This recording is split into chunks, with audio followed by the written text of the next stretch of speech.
Welcome to the Sportsline podcast on the CHCH media platform. I'm Bubba O'Neil. It really has been a week long of outstanding conversations that we have had. You know what? And this, I would say, is the most anticipated for me and hopefully for you. From his days at Brebeuf Catholic Secondary School, this big kid had a vision to play in the National Hockey League. But as any former player would tell you, everyone travels a different path to get to the show. With that said, Hamilton's Brian McGrattan will attest sometimes when you reach the top, good or bad choices can be life-altering. Folks, as I love to say, this pod promotes the very best athletes in Southern Ontario. And if you want to rate them on a toughness scale for many reasons, this fella's number one. St. Patrick's Day, everybody grab a glass. We're going to have a hoolie at center ice. The elbow pad is off for Scroy. McGrattan waits in very calmly. Scroy stands up. This has been brewing since warm-up. McGrattan leans in with a fake lead, seeing if Scroy will bite. Scroy looks calm, McGrattan calm, and McGrattan leads with a hard right. Oh, they're trading bombs. McGrattan lands some big right. Scroy comes back with a rocket. Oh, Scroy tags McGrattan. McGrattan comes back. Scroy's helmet is off. McGrattan drops Scroy with a hard right. What a great bout. That was about 20 years ago now. Was it that long ago? That was the NHL, the B-sets back in the day with the short sleeve shirts. Oh, yeah. Like I mean, he's wearing right now. Roll them right up. I tell you, Brian, thanks for joining us on the Sportsline podcast. Thank you. So great to have you here. People forget, I think, that you were a Hamilton proud kind of guy. So we had to have you on to talk about your life and the things that you're doing, why your life is so wonderful right now. Well, I got to ask you, first things first, I know everyone calls you the Big Earn. Yeah. What's that all about? So it's a name that has stuck with me, honestly, since those days. And Binghamton, and you know, we were on a bus. It was the first month or so on the team, and back when we had the VHS tapes on bus rides, we put the movie Kingpin in, and Big Earn McCracken came up. Was it Bill Murray? Came up with the flower ball, and all the guys in the bus pointed at me, Big Earn. So and it just kind of stuck from then. That's over 20 years ago now. So and it has stuck since that day. I get it, for a guy that had Bubba since grade 11, 57 years old now, and that one never went away. So there's still some people in my life that won't call me Big Earn. I'm still trying. My mom's one of them, and she refuses to do it. So right. Well, I get it though, because I'm maybe like yourself, when you hear when someone says, "Hey, Brian," or when I get, "Hey, Clint," I'm like, try to double take. I'm like, what? Exactly. Like, I usually feels for me like, oh my goodness, I'm in trouble. Someone knows me, and I don't want to talk to this person. Tell you, how's life? And I tell you, when I look at what your career has been like, when it all started back in Hamilton, talk to me about what Brian McGrattan was like as a little kid. I was a busy kid.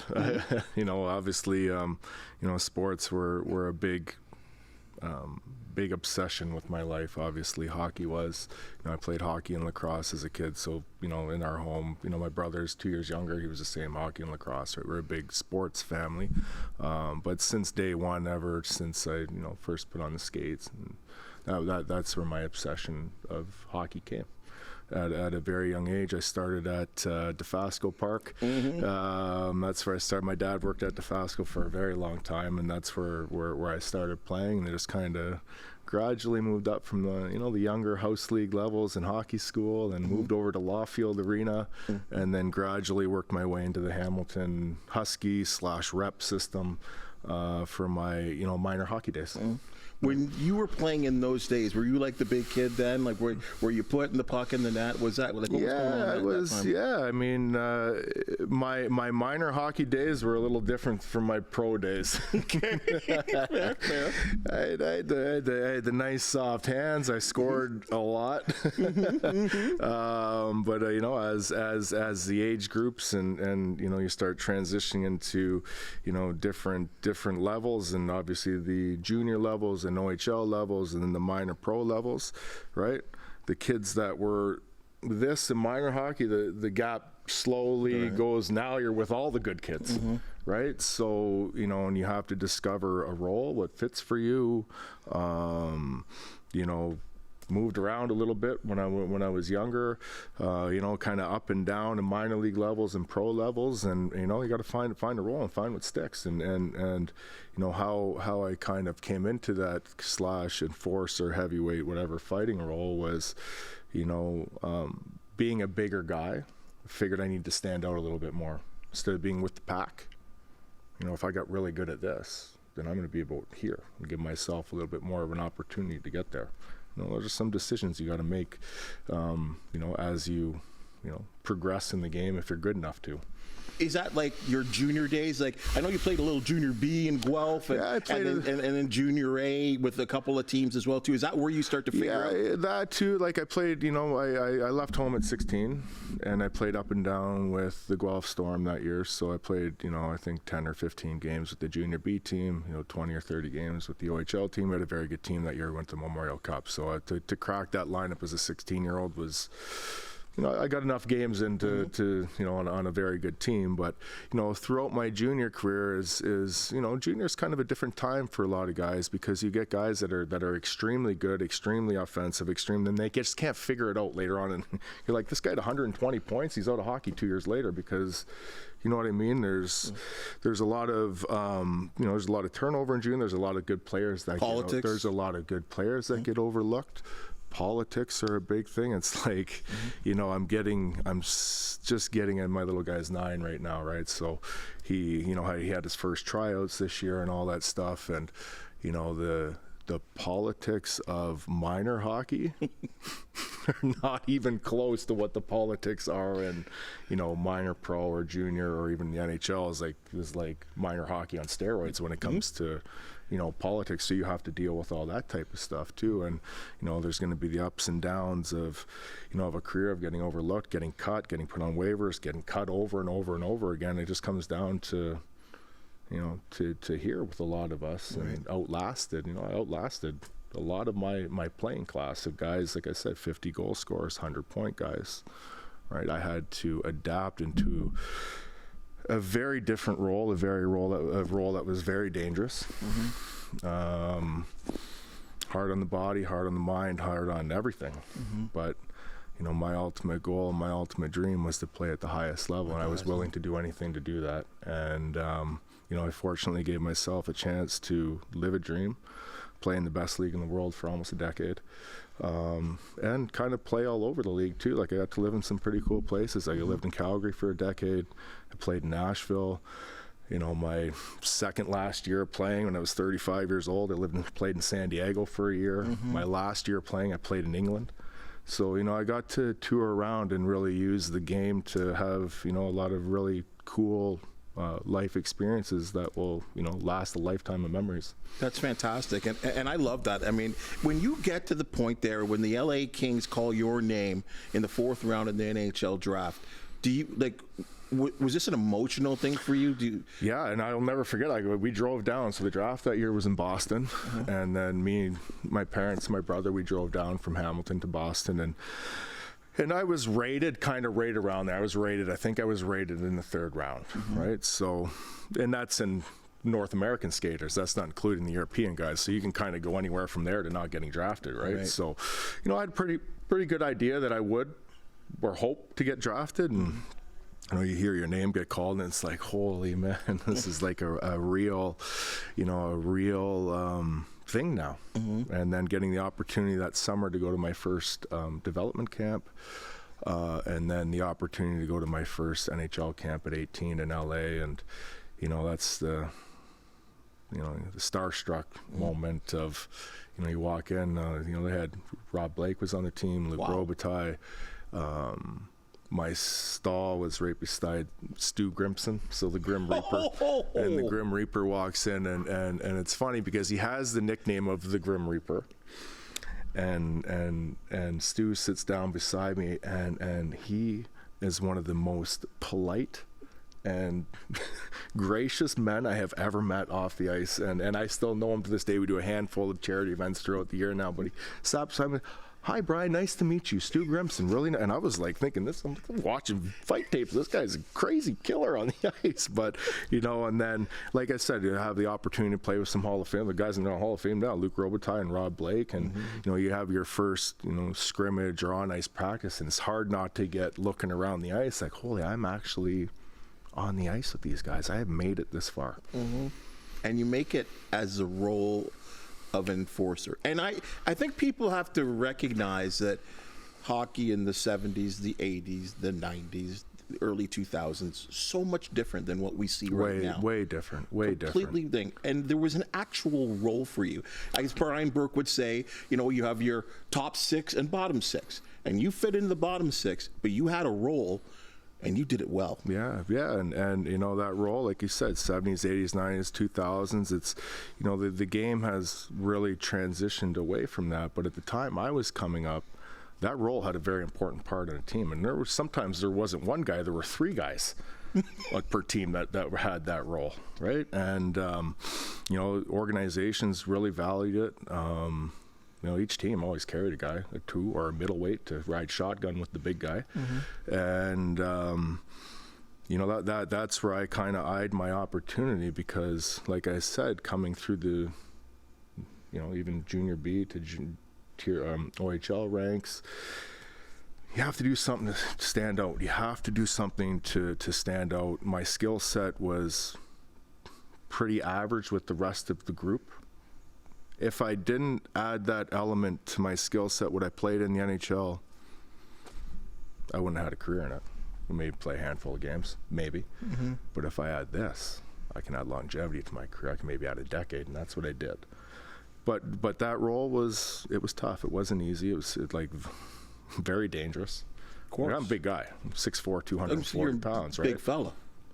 Some of the guys that are fighting were twice the size of me. You know, 6'8". 6'7", 260, 265.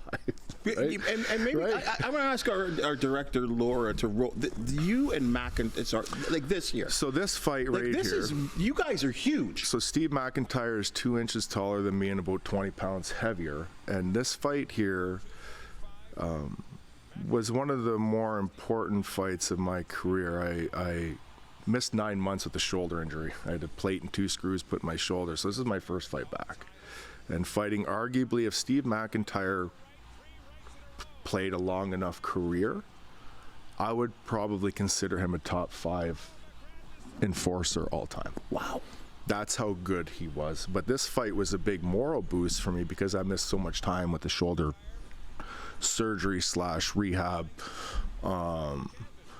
Again, but doing this 2 to 3 times a week over the course of a decade was not easy.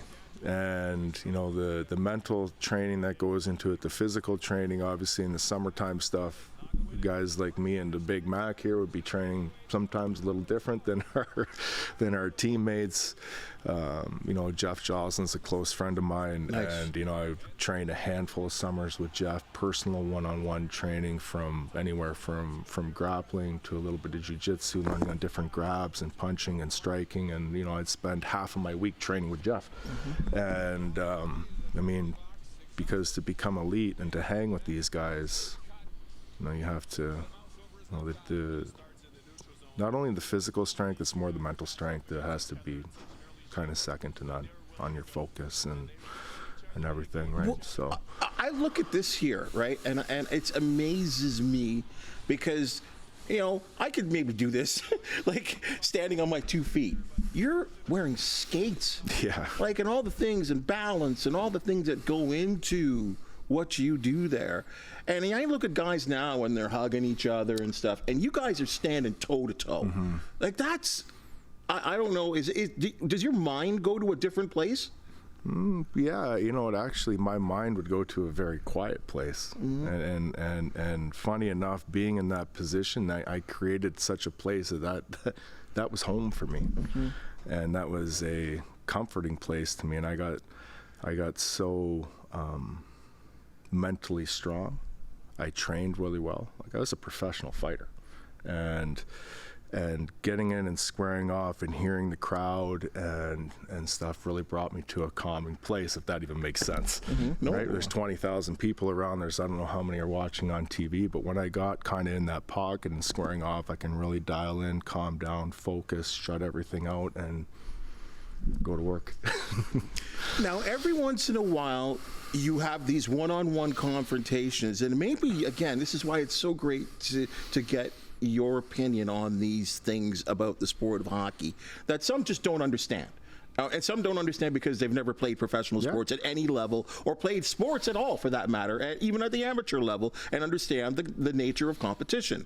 And what sometimes, and we hear the saying, the touch on the shoulder, or we're going to change the pace of the game, set the tone. These are all phrases, but every once in a while, things get to another level where you got line brawls, and we cannot talk to you without what happened as when you remember the Calgary Flames at the beginning of a game at the opening face-off, like on Hockey Day in Canada, and you had a couple of cupcake games of the Leafs and Canadians in Ottawa and Winnipeg. There were a couple no-hitter games. They were boring. They were awful. And then we were the Saturday night. So going into this game, I'll never forget it. And so we get to Vancouver, and Bob calls us in the office. I think we were on a 7 or 8 game losing streak. And we played in San Jose. I'm not sure if it was the night before this, but it was the game before. And our line had 2 goals. Like, being the fourth line, if you put in 2 goals, that's you're not only doing your job, that's extremely good, right? Because of the ice time and all that stuff. You're playing between 6 to 10 minutes a night, maybe. And Bob pulled us in and said, you guys had a great game in San Jose tonight. You guys are working. We're not winning. He's like, nobody in that room deserves to start. You guys haven't started a game all year. He goes, you're going to start the game tonight. Right? And I see Tort's kind of losing his mind on TV here, but after Bob left the office, I pulled it's just a little small coaching office in the Vancouver dressing room. I just got everybody to stand, and I said, boys, let's just go out there and fight them. Who cares if no difference between losing 8 or 9. Let's go out there and fight them, and we're going to pound them and really set the tone here with these guys. Because when I played for the Flames, the big rivalry has always been Edmonton and Calgary, but we hate these guys just as much more. Like, they're arrogant. And their fan base was arrogant, and we had just as much of a hate for Vancouver as we did for Edmonton at the time, and Edmonton wasn't very good. They're not what they are now. They're last place, right? So some of those games, these guys always had good teams, right? And so we kind of, I'm like, I fought Tom Sestito every game. So I'm like, boys, I got Tom Sestito. And then we kind of went through kind of picking who was going to fight who. And I'm like, the goalies, you guys, you can do whatever you want. If you want to go down and skate, fight him. And, the draw happens, and the ref really didn't know what to do. And Kevin Bietska and I grew up together. Like, we grew from Grimsby. Like, we playing hockey together when we were like 9 or 10 years old, right? I've known him my whole life. And, Westy takes the draw, and he's holding his stick like a golf club, and Bietska's coming in and out, and the ref didn't know what to do. Then he drops the puck, and obviously the big brawl starts, right? So all the fighting finishes, and there's gloves everywhere, and the ref comes to the box, and because my gloves technically hit the ice first, I was the first fight. So everybody else was a secondary fight. So all the other 10 guys, I orchestrated the whole thing. I get to stay in the game. So all that happens. Everybody gets kicked out, and Torts is losing his absolute mind on the bench. And he wanted to fight Hartley. Oh, he was going nuts. And right at the end of the period, Shane O'Brien was the first guy. I was the second guy off the ice, and the coaches were in front of us, and I'm just about to go in the room, and I felt a nudge. And Torch isn't a big guy, right? He's just a little guy, right? And he's screaming, "I'm going to kill you, Bob. You're dead. I'm going to kill you." And I was like, hey, get out of here. So I stiff-armed him into the hallway, and the glove dryers were there with the big prongs and everything. I'm pushing him into those. The assistant coaches are trying to get down the hallway. The security's there. Our team's there. the door, there's a doorway halfway in the hallway that goes to the Canucks medical room. All you see is the door open, and I think Bietska and the other couple guys were yelling at guys in the thing, and I was looking up at the roof, or looking in the thing, because I'm like, there's got to be a camera here. Because the thing goes, like, maybe we should all just start fighting in the hallway. and my mind was like, okay, I really want to do this, but there's got to be a camera somewhere. And I kept looking down the hallways and didn't see the camera.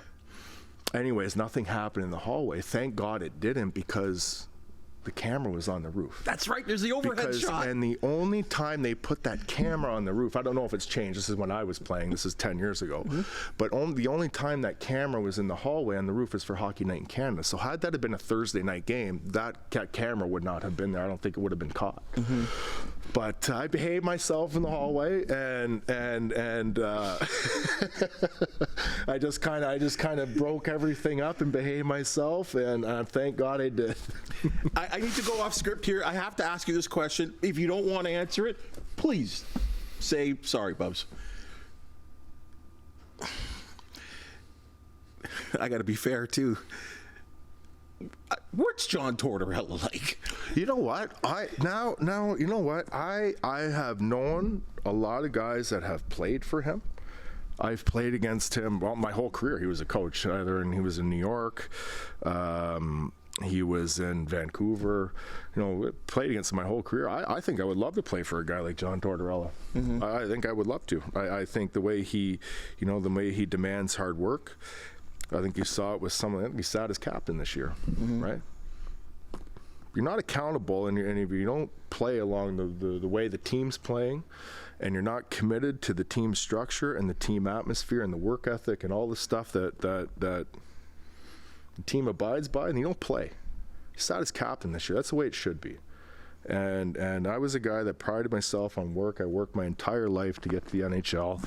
And there's nothing worse than when you play for coaches that just keep playing the same guys and this and that. And, the easy pick will sit the fourth line guys. They're the guys that grind every day, work, no problem with attitude. We show up at practice every day. So I think I would really love to play for a guy like John Tortorella. And, to be... I'm still pretty involved with the NHL, so I at some time I'm going to see John Tortorella in passing. I'm going to walk up and give him a big hug. I love it. He's such a character, but I can see why some guys as a player would want to knock him out. I think I would love to play for him. And some guys would want to play for him. He's certainly old school.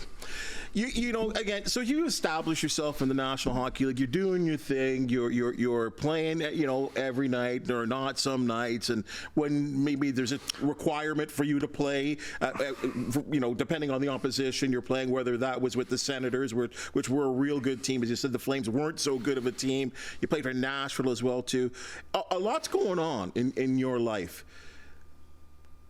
But then some things change personally within you. Yeah. Can you describe I don't know if went wrong is the right thing to say. Yeah. But what happened? Yeah. Just throughout my career and throughout my life, I battled substance abuse for a large portion of my adult life into my career. And, it was a personal battle. I would say it could be a lifelong battle, right? And those of us who struggle either with mental health or addiction, we don't really see a way out at the time. And the struggle for me was always playing, at a top tier level. If I say anything, what are people going to think about me? If I come out and want to get help, what's the general public or my team going to think of me, my GM? Because at the time we never had player development, never had any kind of mental health departments in organization, which they do now, and in all sports. We never had that. If I was going through something, or when I was going through something, the two outlets for me was a coach and a GM. So I'm not going to approach if I have a drinking problem or a substance abuse problem. I'm going to go sit with a GM and tell him that. I'm going to put my thought goes, my career could be in jeopardy here just because of the mindset at the time. The landscape has really changed in sports over the last handful of years Thank towards goodness. mental health, right? So, and starting playing pro at a young age, at 20, right? Drinking was very prevalent in the culture that I came up in. It's very different now, but it was a big part of the culture. And, just it goes from being one of the boys and fitting in to, sometimes trying to be the life of the party, so you're fitting in a little bit more, and I loved to go out and have fun and all that stuff and fun with my teammates, but at the end of the day, drinking and drugs were also an escape for me of this place where I can escape, what's going on around me. And that escape became a very dark place, very, very dark place, as it does for a lot of us who are like me. And that escape, at the end of the day, could kill us. And I went through some very, very tough times. And at the end of the day, I was playing in Phoenix in 2008, and came to the decision after a week-long bender that I needed help, and I needed to go to a treatment center. And the first call I made was to my mom, second one was to my agent on how to get me to the facility the quickest they can, because I need to straighten my life out. I need to kind of figure out who I was as a person, and go on the path of healing. And that started in 2008 is when I quit drinking, and the day-to-day work and the day-to-day mindset kind of has not changed since that day. Lots of ups and downs in life, and since that day, but the same, the focus and the mindset and the openness to healing and different ways of healing. I'm always interested in trying to find ways to make myself better. Congratulations, bud. Yeah, thank you. Because it takes a big man or a big woman or a big individual, however you want to put it, to say, I need help. I need some guidance. I can't do this on my own. And some of us will die. Those are the 3 hardest words will ever say. I need help. And did anyone know what you were going through? I think on the outside, and we get so defensive too, right? If it was my parents or close friends or my brother, someone really, hey man, like, are you okay? Like, are you? And we get so backs up against, you leave me alone, mind your own business, get out of here, I'm fine. And so I really, at the end, yeah, it was, yeah. But until you make the decision, and it has to come from you, people can't do it for you. The will and the desire, as hard as it may be to find it in there when you're in such a place of deep pain, you got to find it, because nobody else can do it for you. Nobody else can do that path or this path for you. You got to find it yourself, and you got to, dig deep and go to those places, go to those deep, dark places that we are so afraid to go, to find yourself. And there's such a beautiful life out there day to day. Such a beautiful life, but you got to be willing to go to the dark to find it. Your mom and dad have to be so happy that you turned the corner. Yeah. I mean, I know there's a lot of people in your life, yeah, but your mom and dad who've seen it from the very beginning. And they were a big part of everything. They were a big part of my journey to obviously make it to the NHL. They are a big part of my healing journey. They've been through every single second of it. And I wouldn't be here today if it wasn't for that core group, support group that I have. And there's not many people in it, but those 2 are. And they've been through with me through some very, very, and since then have been through with me through some very tough times. because, you know, just because we go to any kind of facility to get our life better and to get our life on track, that doesn't mean life is all of a sudden going to be the easiest it's going to be for the rest of your life. No, there's ups and downs, and you know, life has not been easy since that day. But you know, life isn't easy for everybody.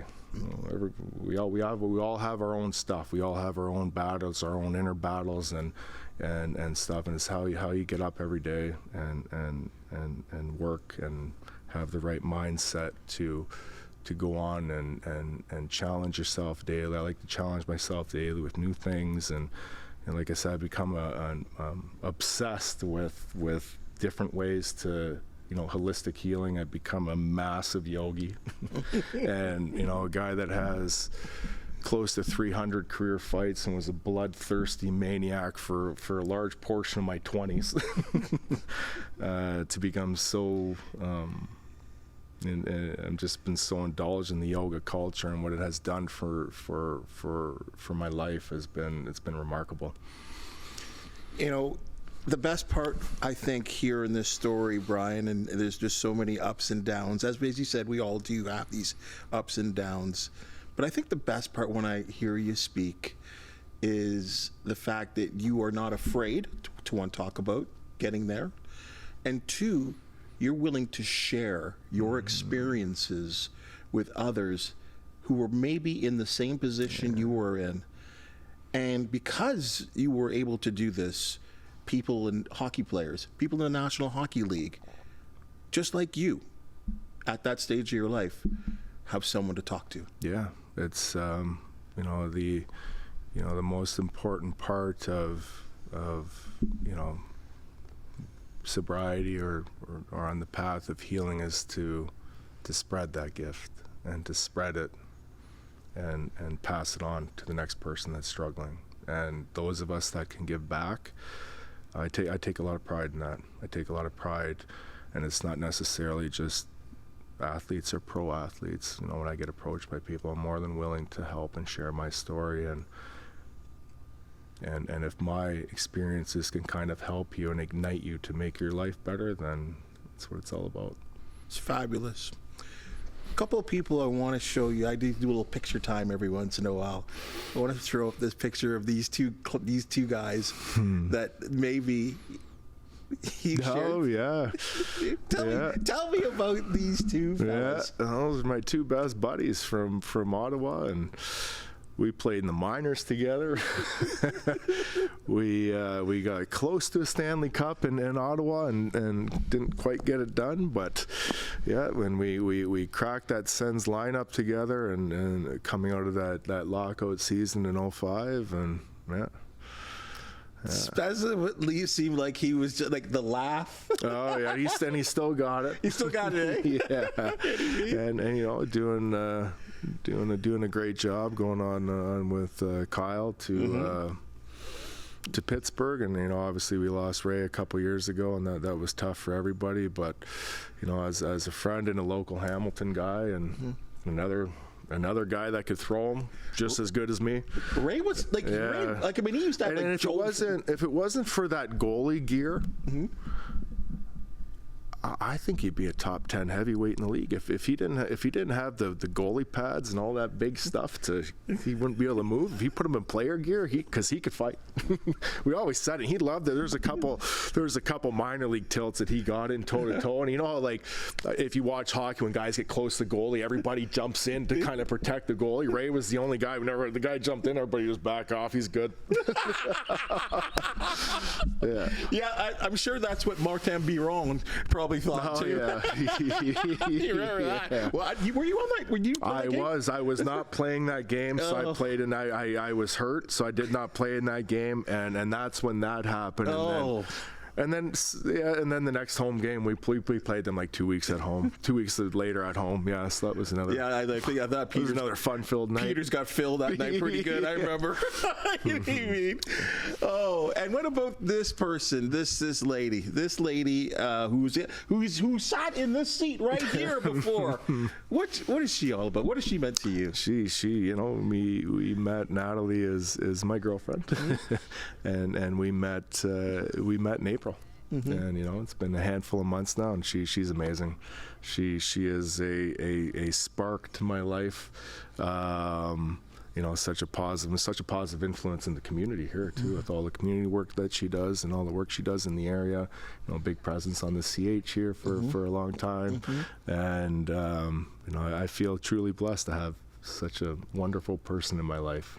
Well, I see her obviously at the Ticats games, and you know, I'm the pre-game and post-game host, and she comes on the broadcast, and I called her the Tiger Cats queen of fun and fashion, and she is something else, and has embraced that, and it amazes me, and I've told her before too, that the fact that she can grab a microphone and sit there and talk to 25,000 people and get them all charged up. I could never do this. All game. All game. No, I couldn't do it either. I couldn't do it. Like, I mean, I sit there, I've done TV. Well, I could do it. I can go fight someone in the middle of the field for everybody. That's about all I could do. Well, speaking of doing something on the field, I need to understand what you are doing here in Calgary here one day with what is this all about? Okay, so so I raced this guy. Look at this guy. So I raced this guy twice. So Matt Stajan and I'm at Stage. Stage played for the Leafs for half his career. So Stage and I go to a Stamps game. Okay. And one of their part of their halftime show is this cow races, and they just pick someone from the stands, right? and the cow attack, and the cow just killed the guy, like half a field, and the Stamps and Flames are part of the same ownership. That's right. So they'll have the same social media team, and I just message, I go at Calgary Stampeders, I want the cow, right? That's all I put on Twitter. This back, and when I go, I want the cow, and then the social team reached out to me like, do you really want it? We can set it up. I'm like, yeah, I want to race the cow. The first time we did it, they gave me like a 10-yard head start. That's why I kind of a bit of ahead of them. And then I raced him again. We raced from the goal line together, and he just beat me, but he's fast. Yeah, I was going to say, because they call him the world's fastest cow. The world's fastest cow, and we were crying like, I want the cow, and then all the fans started retweeting it. Then the social media team, and then we did even a press conference and stuff. And so that's how that happened. I'll tell you, Brian. Like, I mean, going through video of you, and of course know what I'm going to find for the most part. And then I found that gem, and I said, I can't have this guy come on the podcast and not ask him about racing the fastest cow in the world. Yeah, like, it's spectacular. Many people have raced the cow. Not many people, and I never will either, too. So, oh my goodness gracious! And one last thing here too. One of the things that I think, you know, we share this too. You found some peace in fishing. Yeah. Like fishing. This is and something, you know, you can do your whole life. It's amazing, and you know, a big part of the culture out west is fly fishing.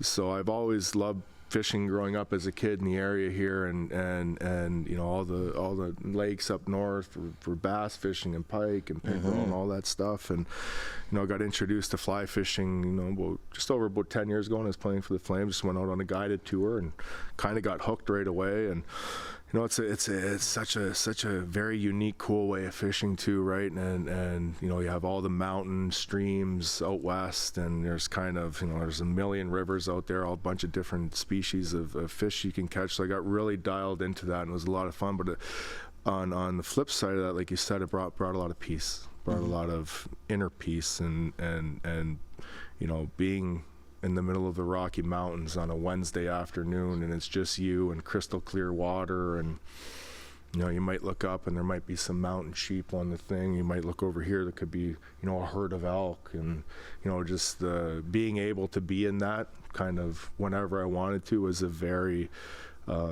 healing and obviously mystical experiences sometimes too, of being able to have that, you know, an hour from my front door. And but yeah, I love it. You get to share it with your son? Yes, yeah, I do. I actually took him. We went quite a few. He wouldn't remember. He was only, you know, 3-4 years old. But I took him last about a week ago. We were out in Turkey Point area, so we just did some dock fishing, and Gabe was whaling on the sunfish and just loved it. Yeah, tell you, that's good times, good family moments. Hey, Brian, this is It's been an honor, and thank you. And I really appreciate you opening up. There are people that will be listening to this podcast, and I really hope it helps them or entertains them or lets them know a little bit about the enforcer role in hockey and the good old days of hockey. The good old days. And I'll tell you, you have, I mean, as I said to you when you walked into CHCH, I don't even know if you'd remember me, but a bunch of times when the Ascends came into Toronto and I was working at Sportsnet and putting a mic in front of you because maybe there was going to be some action, maybe you and Colton Orr were going to square off, and there was always We could fight for the 30th time. Exactly. You know, and we would interview you too, and I always thought to myself, this guy, and of course you're wearing skates during the interview, this guy is massive, this guy is huge, but then thinking, what a gentle giant this man is. You know, and what a class fella you really have been, and really we can see here on this podcast. So congratulations on your journey. Thank you. And thanks for joining us on the Sportsline podcast. Thanks for having me. Man. Yeah, thank Pleasure. you. Thank you so much. Thank you. That's the Sportsline podcast for the day. And as you've just seen and heard, we love talking sports, especially with local guys that made it well. If you do know of an athlete or team to promote the Sportsline podcast, do want to hear from you. Please hit the thumbs up, like, and subscribe button. And if you do have something to say, please comment. For the wonderful people that make the Sportsline podcast possible, thank you so very much. And we'll see you next week.